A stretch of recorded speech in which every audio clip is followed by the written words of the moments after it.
The rain had stopped just before Emma Carter turned into the long gravel driveway of her childhood home in rural Vermont. The sky stayed gray, heavy with the kind of silence that follows loss. The house stood exactly as it always had: white paint, green shutters, the porch lights still crooked. It felt wrong that nothing had changed when everything inside her had. Emma parked the car and sat for a moment, hands on the steering wheel, breathing slowly. She was 35 now, old enough to understand grief, but not ready to feel it, this, deeply. Her mother had been her anchor. Now the anchor was gone, and Emma felt like she was drifting. She stepped inside the house, and the smell of old books and lemon cleaner wrapped around her. The ticking clock in the hallway was louder than she remembered. Each tick felt like a reminder that time did not pause for pain. Emma moved room to room, sorting, labeling, packing. Clothes went into boxes, dishes into stacks, memories into places. She tried not to touch too long. By late afternoon, her body ached and her mind felt numb. She noticed the attic door when she passed the hallway for the third time.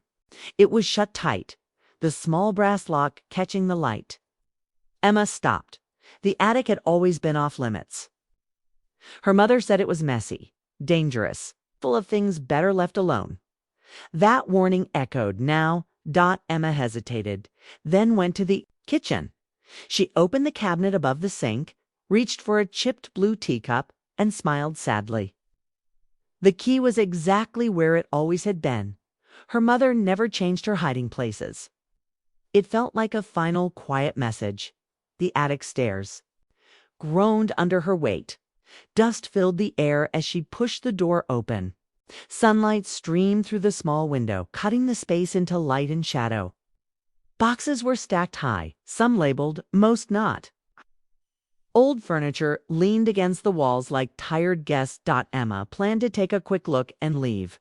Then she saw the wooden chest. It was small, polished, placed carefully near the window. Her name was written on top in neat handwriting. Not printed, written. Emma's chest tightened. She knelt and lifted the lid. Inside were letters, many letters, all tied with ribbon, all addressed to her mother. The paper was yellowed, the ink faded.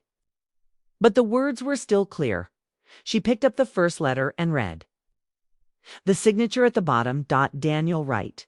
The name meant nothing to her.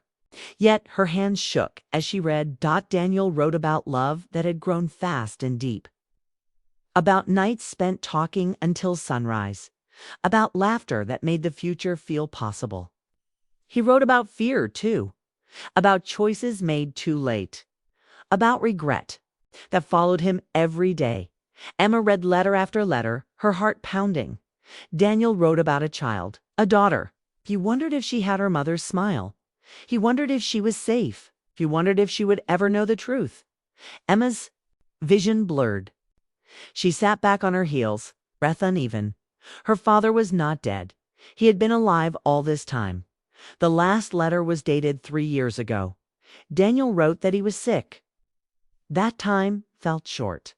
That he hoped one day the truth would come out, even if he was no longer there to explain it.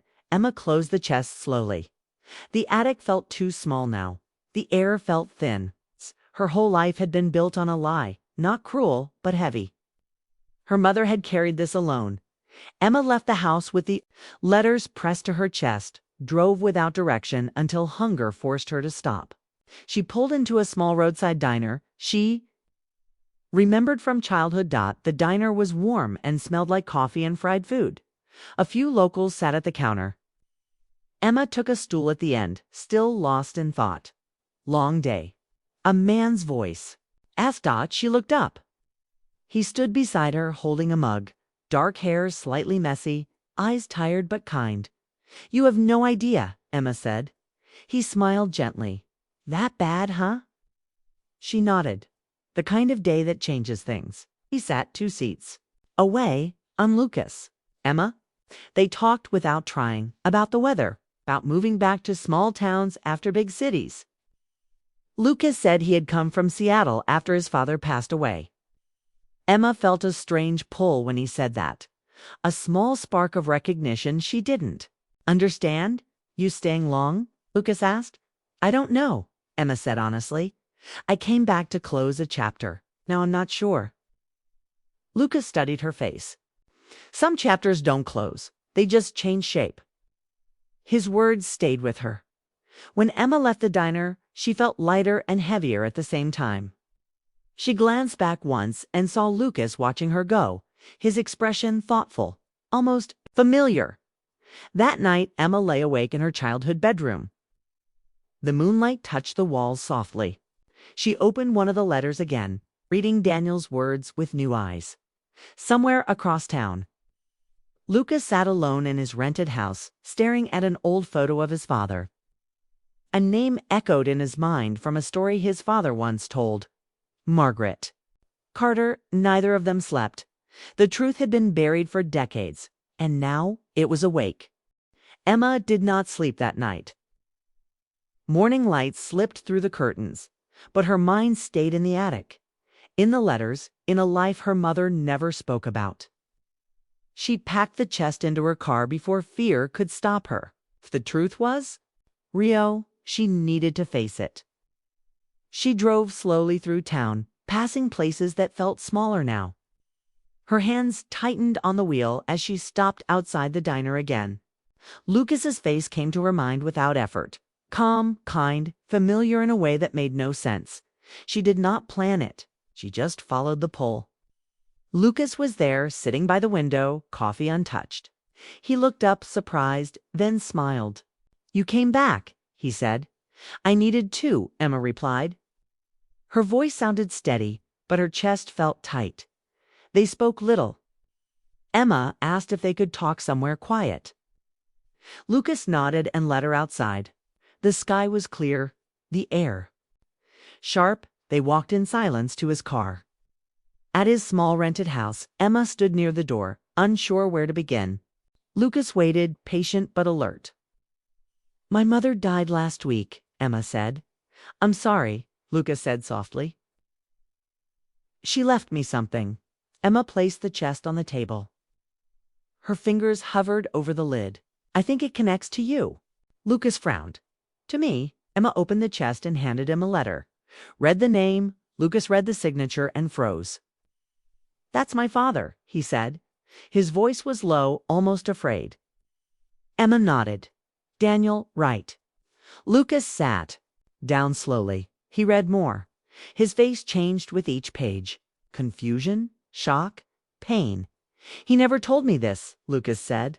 He said he loved someone once. He said it was complicated. Emma swallowed. My mother loved him too. Silence filled the room. It was thick, heavy, but not angry. Lucas leaned back, running a hand through his hair. Are we? No, Emma said quickly. I checked dates. Names? There's no blood connection. Lucas let out a breath he didn't know he was holding. They sat across from each other, two strangers tied by a past that belonged to neither of them. Outside, a car passed. Life kept moving. My father died 6 months ago. Lucas said he was sick. He didn't want anyone to worry. Emma's eyes filled. He wrote to my mother, till the end. Lucas picked up another letter, reading. Slowly, he sounds like someone who carried regret. He did, Emma said. So did my mother. Something softened between them. Not romance. Not yet. Understanding, they spent the afternoon talking. Stories formed a bridge between their lives. Lucas spoke of a quiet father who loved books and long walks. Emma spoke of a mother who smiled often but hid sadness behind it. As evening came, the weight of the truth settled in. It was not ugly. It was human. I don't know what happens now, Lucas said. Neither do I, Emma replied. But I think this meeting wasn't random. Lucas looked at her. Really looked. I felt that too. Days passed. Emma stayed in town longer than planned. She and Lucas met often. Walks, coffee, long talks that moved from the past to the present. The connection grew slowly, carefully, like something fragile but real. Still, fear lived between them. One night, sitting by the lake, Lucas broke the silence. What if this story hangs over us forever? Emma stared at the water. It might, but ignoring it won't make it go away. Lucas nodded. I don't want to lose what's growing here. Emma met his eyes. Neither do I. They stood closer than before, not touching, waiting. The truth had opened a door neither of them expected.